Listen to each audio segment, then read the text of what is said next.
നമസ്കാരം. ലോകം നിങ്ങളെ അംഗീകരിക്കാൻ വേണ്ടി നിങ്ങളുടെ നിലപാടുകളിൽ മാറ്റം വരുത്തരുത്. നിങ്ങൾ നിങ്ങളായിരിക്കുക. ശരിയായ ആളുകൾ നിങ്ങളെ തേടി വരും എന്ന് പൗലോ കൊയ്ലോ പറഞ്ഞത് Kunnathunad MLA. Advocate P V Sreenijan എം.എൽ.എയുടെ കാര്യത്തിൽ എത്ര ശരിയാണ്. അചഞ്ചലമായ നിലപാടുകൾ സ്വീകരിച്ച് അയാൾ മുന്നോട്ട് പോയപ്പോൾ അയാളെ തേടിയെത്തിയത് ഒരാളായിരുന്നില്ല, ഒരു നാട് മുഴുവനായിരുന്നു. ആ നാടിന്റെ പേരാണ് Kunnathunad. Advocate P V Sreenijan MLA 5 വർഷം പൂർത്തിയാകാറാകുമ്പോൾ താങ്കൾക്ക് അഭിമാനിക്കാം, ഒരുപാട് അഭിമാനിക്കാം. ഒരു തമ്പ്രാന്റെയും മുമ്പിൽ നടുകുനിച്ച് നിൽക്കില്ലെന്ന് നിലപാടെടുത്തതിന്റെ പേരിൽ, രാഷ്ട്രീയം നോക്കാതെ ഈ നാടിന്റെ രാഷ്ട്രീയത്തിനൊപ്പം നിന്നതിന്റെ പേരിൽ, ഒരു അഴിമതിക്കാരൻ എന്ന ചീത്തപ്പേര് കേൾപ്പിക്കാത്തതിന്റെ പേരിൽ, എം.എൽ.എ കാണാൻ കിട്ടുന്നില്ലേ എന്ന പരാതികൾ കേൾപ്പിക്കാത്തതിന്റെ പേരിൽ, സ്വന്തം ബോധ്യങ്ങളിൽ അചഞ്ചലമായി നിൽക്കുന്ന ആർജവമുള്ള മനുഷ്യരെയാണ് ചരിത്രം എന്നും ഓർമ്മിക്കുന്നത് എന്ന കാര്യം ഒന്ന് ഓർമ്മപ്പെടുത്തുകയാണ്. മറ്റുള്ളവരെ പ്രീണിപ്പിക്കാനല്ല, മറിച്ച് മാറ്റങ്ങൾ കൊണ്ടുവരാനാണ് നാം നിലപാടുകൾ എടുക്കേണ്ടത്. ആത്മാഭിമാനമാണ് മനുഷ്യന്റെ ഏറ്റവും വലിയ ആസ്തി എന്ന് ഡോക്ടർ ബി.ആർ. അംബേദ്കർ പറഞ്ഞത് പ്രവൃത്തിയിലൂടെ പ്രാവർത്തികമാക്കാൻ അഡ്വക്കേറ്റ് പി വി ശ്രീനിജൻ എം.എൽ.എക്ക് കഴിഞ്ഞു. ആ കാര്യത്തിലും താങ്കൾക്ക് അഭിമാനിക്കാം. പറഞ്ഞതൊക്കെയും താങ്കൾക്ക് ചെയ്യാൻ കഴിഞ്ഞു. കുന്നത്തുനാടിന്റെ എം.എൽ.എ ആയി താങ്കൾ സത്യപ്രതിജ്ഞ ചെയ്യുന്നതിന്റെ തലേ ദിവസം ഞാൻ എടുത്ത അഭിമുഖത്തിൽ ശ്രീനിജൻ പറഞ്ഞ വാക്കുകൾ എന്റെ മനസ്സിലൂടെ ഇങ്ങനെ ഓടി മറയുകയാണ്. ഞാൻ ഈ നാട്ടിലെ എല്ലാ ജനങ്ങളുടെയും എം.എൽ.എ ആയിരിക്കും, അവരുടെ വക്കീലായിരിക്കും, അവരുടെ മകനായിരിക്കും. ഒരു മുതലാളിയുടെ മുമ്പിലും ഞാൻ തലകുനിക്കില്ല. ജനം, അവർ മാത്രമാണ് എന്റെ രാജാവ് എന്നാണ് അദ്ദേഹം പറഞ്ഞത്. അതൊക്കെ ഇപ്പോ ഞാൻ ഓർത്തു പോവുകയാണ്. അതെന്തുകൊണ്ടാണെന്ന് വെച്ചാൽ, ഈ അഭിമുഖം എടുക്കുന്ന സമയത്ത് അഡ്വക്കേറ്റ് പി വി ശ്രീനിജൻ എന്റെ അടുത്ത് പറഞ്ഞിരുന്നു, 5 വർഷം കഴിയുമ്പോൾ താങ്കൾ പറയും ഞാൻ പറഞ്ഞതൊക്കെ ചെയ്തുവെന്ന്. മാത്രവുമല്ല, ഞാനിപ്പോ ഈ പറഞ്ഞതൊന്നും താങ്കൾക്ക് തിരുത്തി പറയേണ്ടി വരില്ല എന്ന് അദ്ദേഹം പറഞ്ഞിരുന്നു. നിങ്ങൾ ജയിച്ചിരിക്കുന്നു mister advocate P V Sreenijan MLA. ഒരു രീതിയിൽ അല്ലെങ്കിൽ മറ്റൊരു രീതിയിൽ അയാൾ ഈ നാടിന് തണലാകുന്ന കാഴ്ച നമ്മൾ എല്ലാവരും കണ്ടു, അല്ലെ?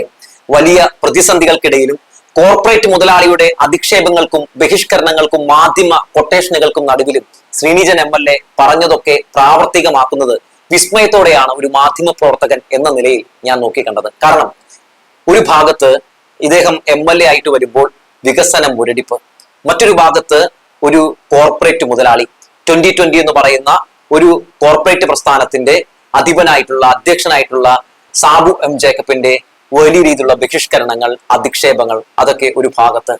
ഇതിനോടെല്ലാം പോരാടി അദ്ദേഹം ഈ നാടിനെ വലിയ ഒരു നേട്ടത്തിലേക്ക് കൊണ്ടുപോയി എത്തിച്ചത് പറയാതെ വയ്യ.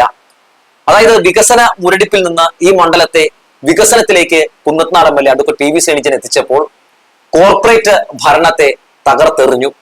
ജനാധിപത്യത്തിന് മുമ്പിൽ ഏകാധിപത്യ ഭരണത്തെ മുട്ടുകുത്തിച്ചു. സാബു എം ജേക്കബിന്റെ സാമ്രാജ്യം തകർത്തെറിഞ്ഞു.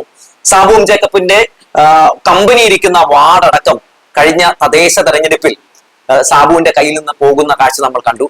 Advocate P V Sreenijan MLA ഈ കോർപ്പറേറ്റ് ഭരണത്തിനെതിരെ സ്വീകരിച്ച നിലപാട് തന്നെയാണ് ഈ മണ്ഡലത്തിലെ ജനാധിപത്യ വിശ്വാസികൾക്കൊക്കെ നേട്ടമുണ്ടാക്കാൻ കാരണമായത് എന്ന് തന്നെയാണ് രാഷ്ട്രീയ നിരീക്ഷകരുടെയും വിലയിരുത്തൽ. അങ്ങനെ നോക്കുമ്പോൾ അഡ്വക്കേറ്റ് പി വി ശ്രീനിജൻ എം.എൽ.എയുടെ നിലപാട്, ആ നിലപാട് ഒരു കോർപ്പറേറ്റ് ഭരണത്തെ തകർത്തെറിഞ്ഞു എന്ന് പറയുമ്പോൾ തന്നെ അദ്ദേഹം എത്രത്തോളം അതിശക്തമായ നിലപാടായിരിക്കാം സ്വീകരിച്ചിട്ടുണ്ടാവുക എന്ന് നിങ്ങൾക്ക് മനസ്സിലാക്കാവുന്നതേ ഉള്ളൂ. എത്തരത്തിലുള്ള പല രീതിയിലുള്ള മാധ്യമ ആക്രമണങ്ങൾ, സൈബർ കൊട്ടേഷനുകൾ, ഇതൊക്കെയാണ് ആ എം.എൽ.എ നേരിട്ടത്. അവിടെയൊന്നും advocate P V Sreenijan MLA തളർന്നില്ല എന്നുള്ളതാണ്. 12 വർഷത്തെ മാധ്യമ പ്രവർത്തന ജീവിതത്തിനിടയിൽ പ്രതിസന്ധികൾക്ക് മുമ്പിൽ ആദർശങ്ങളും നിലപാടും ഒക്കെ പണയം വെക്കേണ്ടി വന്ന നിരവധി രാഷ്ട്രീയ നേതാക്കളെ പല പാർട്ടിയിലും ഞാൻ കണ്ടിട്ടുണ്ട്. പക്ഷേ നിലപാട് പറഞ്ഞതിന്റെ പേരിൽ ശത്രുക്കൾ കൂടുമ്പോഴും നിലപാടാണ് മനുഷ്യന്റെ വിലാസമെന്ന് പി വി ശ്രീനിജൻ പ്രവൃത്തിയിലൂടെ തെളിയിച്ചു. സത്യത്തിൽ അതിശയിപ്പിച്ചു എന്ന് പറയാതെ വയ്യ. ആദ്യമായി ഒരു എം.എൽ.എ ആകുന്ന വ്യക്തി എന്ന നിലയിൽ നല്ലൊരു പെർഫോമൻസ് ശ്രീനിജൻ എം.എൽ.എക്ക് കാഴ്ചവെക്കാൻ കഴിഞ്ഞിട്ടുണ്ട് എന്ന കാര്യത്തിലും ഒരു തർക്കവുമില്ല. 140 എം.എൽ.എമാരിൽ ഏറ്റവും മികച്ച എം.എൽ.എക്കുള്ള പുരസ്കാരം മേടിക്കാൻ കഴിയുക എന്നത് ഒരു നിസാര കാര്യമാണെന്ന് ഞാൻ കരുതുന്നില്ല. ഏകദേശം 2000 കോടിയോളം രൂപയുടെ വികസനം ഒരു മണ്ഡലത്തിൽ നടപ്പിലാക്കാൻ കഴിയുക എന്ന് പറഞ്ഞാൽ അതൊരു നിസാര കാര്യമായിട്ട് ഞാൻ കാണുന്നില്ല. ദീർഘവീക്ഷണവും ഇച്ഛാശക്തിയും ഒക്കെ എത്രത്തോളം അഡ്വക്കേറ്റ് പി വി ശ്രീനിജൻ എം.എൽ.എയിൽ ഉണ്ട് എന്ന് കാണിച്ചു തന്ന 5 വർഷം കൂടിയാണ് കടന്നുപോയത്. കമ്പനി പാർട്ടിക്കെതിരെയുള്ള പോരാട്ടങ്ങൾക്കൊപ്പം വികസന കാര്യങ്ങളിലും ശ്രദ്ധ ചെലുത്താൻ അഡ്വക്കേറ്റ് പി വി ശ്രീനിജന് കഴിഞ്ഞിട്ടുണ്ട് എന്ന് നമുക്ക് ആ മണ്ഡലം കണ്ടിട്ടുണ്ടെങ്കിൽ മനസ്സിലാക്കാൻ സാധിക്കും. കിഴക്കമ്പലം നെല്ലാട് റോഡ്, മണ്ണൂർ പോഞ്ഞാശ്ശേരി റോഡ്, രാമമംഗലം ചൂണ്ടി റോഡ്, ഇതൊന്നും ഒരു കാലത്തും ശരിയാകുമെന്ന് ഞാൻ ഒരിക്കൽ പോലും കരുതിയിരുന്നില്ല. കാരണം അത്രത്തോളം റോഡ് മുഴുവൻ തകർന്ന് തരിപ്പണമായി കിടക്കുകയായിരുന്നു.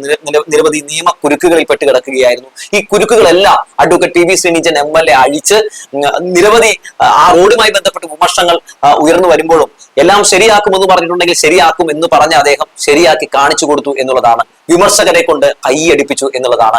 ഒരു MLAക്ക് ഇത്രയധികം കാര്യങ്ങൾ ചെയ്യാൻ പറ്റുമോ എന്ന് പോലും നമ്മൾ അതിശയിച്ചു. ഞാൻ എൻ്റെ വേറൊരു പേഴ്സണൽ ഒരു സന്തോഷം കൂടി നിങ്ങളുടെ അടുത്ത് പറയാം. അതായത് ഈ മണ്ണൂർ പോഞ്ഞാശ്ശേരി റോഡിന് അടുത്തൊരു സ്കൂൾ ഉണ്ടായിരുന്നു. ഈ സ്കൂളിൽ നിന്ന് എന്നെ അവിടുത്തെ PTA കുറച്ച് ഭാരവാഹികളൊക്കെ വിളിച്ചു. അവർ പറഞ്ഞത് ഇങ്ങനെയായിരുന്നു, അതായത് രാഹുലെ ആ റോഡ് മുഴുവൻ പൊളിഞ്ഞു കിടക്കുകയാണ്, പിള്ളേരൊക്കെ രാവിലെ സ്കൂളിലേക്ക് വരുമ്പോൾ ചെളിയൊക്കെ മേത്തേക്ക് അടിച്ചു കയറുന്നു, അതുകൊണ്ട് ചെളിയൊക്കെ ആയിക്കഴിഞ്ഞാൽ പിള്ളേർ തിരിച്ചു പോകുന്നുണ്ട്. അങ്ങനെ ആ സ്കൂളിൽ പഠിക്കുന്ന ഒരു വിദ്യാർത്ഥിനിയായിട്ട് ഞാൻ സംസാരിച്ചപ്പോൾ വലിയ സങ്കടം തോന്നി. ആ കുട്ടീൻ്റെ അടുത്ത് പറഞ്ഞത് എങ്ങനെയാണ്, ചേട്ടാ ഞാൻ രാവിലെ വരുന്ന വഴിക്ക്, അതായത് എക്സാം എഴുതാൻ വരികയായിരുന്നു, വന്ന വഴിക്ക് ആ വഴി പോയി ഒരു വണ്ടി ചെളി തെറിപ്പിച്ചു. ആ വണ്ടിയെ പറഞ്ഞിട്ട് കാര്യമില്ല, റോഡ് മുഴുവൻ അങ്ങനെയാണ് കിടക്കുന്നത്, എന്തെങ്കിലുമൊക്കെ ചെയ്യാൻ കഴിയുമോ എന്ന് ചോദിച്ചപ്പോൾ ഞാൻ അന്ന് അതുമായി ബന്ധപ്പെട്ടൊരു വാർത്ത ചെയ്തു വിത്തിൻ സെക്കൻഡ്. അതായത് അഡ്വക്കേറ്റ് പി ശ്രീനിജൻ MLA ഇടപെടുന്നു, മന്ത്രി മുഹമ്മദ് റിയാസിന്റെ ഒരു ഇടപെടൽ ഉണ്ടാകുന്നു. പെട്ടെന്ന് തന്നെ പിറ്റേ ദിവസം അവിടെ ഇന്റർലോക്ക് കട്ട വിരിക്കാനുള്ള കാര്യങ്ങൾ നടത്തുന്നുണ്ട്. രാത്രി തന്നെ അതിനുവേണ്ടിയുള്ള കാര്യങ്ങൾ നടത്തി ആ റോഡ് നല്ല സുഗമമാക്കി. ആ കുട്ടി എന്നെ വിളിച്ചിട്ട് പറഞ്ഞത് വലിയ സന്തോഷം തോന്നുന്നു ചേട്ടാന്നാണ്. കഴിഞ്ഞ 10 വർഷമായിട്ട് ഞങ്ങൾ അനുഭവിക്കുന്ന ഈ ഒരു ദുരവസ്ഥയിൽ നിന്ന് ഞങ്ങളെ രക്ഷിച്ചത് വലിയ സന്തോഷമുണ്ട് എന്നാണ് പറഞ്ഞത്. അപ്പൊ അങ്ങനെ നിരവധി കാര്യങ്ങൾ, ഒത്തിരി സംഭവങ്ങൾ ഇതിനിടയിൽ നടന്നിട്ടുണ്ട്. ഞാൻ എപ്പോഴും ഓർക്കുന്നുണ്ട്, ഒരു അമ്മയെ 2020 പറ്റിച്ച് വീട് കൊടുക്കാമെന്ന് പറഞ്ഞ് പറ്റിച്ച് വഴിയാധാരമാക്കിയ ഒരു കാഴ്ച ഞാൻ ഇപ്പോൾ ഓർക്കുന്നുണ്ട്. അന്ന് എനിക്ക് അവിടെ നിന്ന് കോൾ വന്ന് ഞാൻ അത് എടുക്കാൻ ചെല്ലുമ്പോൾ അവിടെ അമ്മാമ്മയോടൊപ്പം നിലത്തിരിക്കുകയാണ് ആരാണ്, അഡ്വക്കേറ്റ് പി ശ്രീനിജൻ MLA. ഈ MLA പറയുന്നുണ്ട്, അമ്മ ഒന്നുകൊണ്ട് കരയണ്ട, ഞാൻ അമ്മയ്ക്ക് ഒരു വീട് ഒരുക്കി തരുമെന്ന് പറയുന്നുണ്ട്. ഞാനപ്പോ സത്യത്തിൽ വിചാരിച്ചു, കാരണം മിക്ക MLA മാരും ജനപ്രതിനിധികളും ഒക്കെ ഇത്തരം സംഭവങ്ങൾ ഉണ്ടാകുമ്പോൾ അവരെയൊക്കെ ഒന്ന് അനുനയിപ്പിക്കാൻ വേണ്ടി അങ്ങനെ പറയാറുണ്ട്, അങ്ങനെ പറയുന്നതായിരിക്കും എന്ന് ഞാൻ വിചാരിച്ചു. ഒരു 5-6 മാസം കഴിഞ്ഞില്ല, ആ അമ്മയ്ക്ക് വീട് അപ്പൊ തന്നെ പണിതു കൊടുക്കുന്നു. ആ വീട് പണിതു കൊടുത്ത് താക്കോല് കൈമാറുന്ന ദിനവും ഞാൻ അവിടെ പോയിരുന്നു. പക്ഷെ ഇതൊന്നും ഈ പറയുന്നത് പോലെ അദ്ദേഹം ഒരു വാർത്തയ്ക്ക് വേണ്ടിയോ അല്ലെങ്കിൽ തനിക്ക് ഇനി തുടർഭരണത്തിൽ വരുന്നതിന് വേണ്ടിയോ ഒക്കെ ചെയ്തതാണെന്ന് ഞാൻ കരുതുന്നില്ല. കാരണം അങ്ങനെ ആയിരുന്നുവെങ്കിൽ റീൽസ് ഇട്ടും അങ്ങനെ പല രീതിയിലുള്ള PR വർക്കുകളും ഒക്കെ നടത്തി അദ്ദേഹം ഇത് വലിയ രീതിയിൽ കൊണ്ടാടുമായിരുന്നു.